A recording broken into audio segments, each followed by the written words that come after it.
Hello, this is Ryan Kennedy.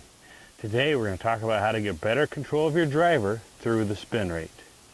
So there's a couple ball flights that we always see when the spin rate isn't optimal. The first one is having too little spin. The ball will go out and the nosedive down, so the carry is very short. And it might run a ways, but if it's only carrying a very short distance, your maximum is going to be not where it should be. The second one, you can see the ball take off really, really high, and then it floats and then falls down almost vertically. Obviously in this one you're also missing a lot of yardage.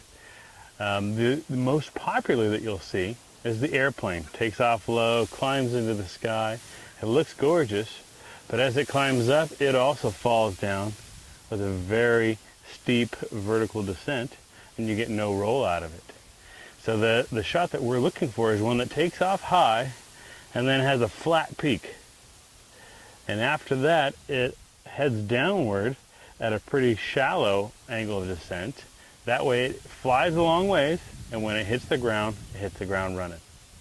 So the first thing we're going to do is test a couple of lofts and get ourselves the right loft on our head, and then we'll start tweaking with some shafts. So let's hit a couple and see what the old flight scope tells us about our data.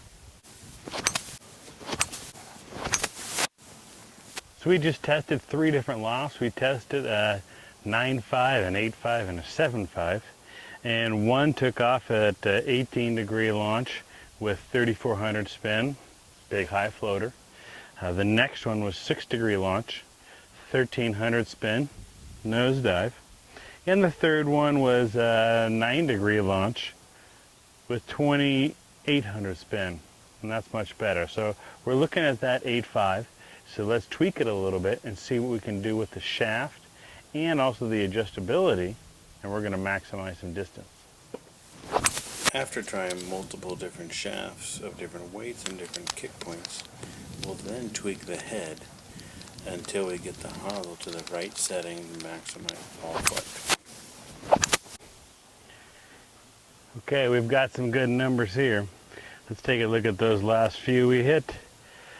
Launch angles range from 11.5 to 13.1, which is really good.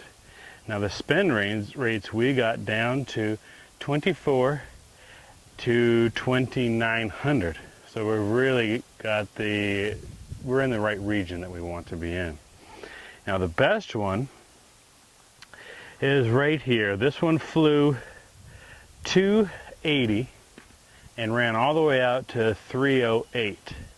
Now that's an 11.5 launch with 2,600 RPMs. So we had everything we wanted. It took off at a nice high launch angle.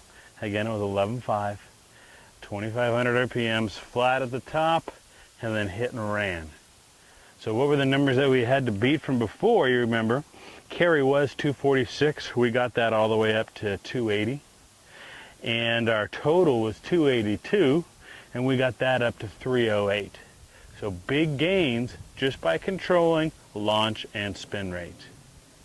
So make sure when you're out there hitting drivers, if you've got a ball flight that doesn't start high and then get flat, hit and run, you've got some tweaking to do, and we can make you hit the ball further and straighter. Thanks again for tuning in. I hope you enjoyed it, and I look forward to next time.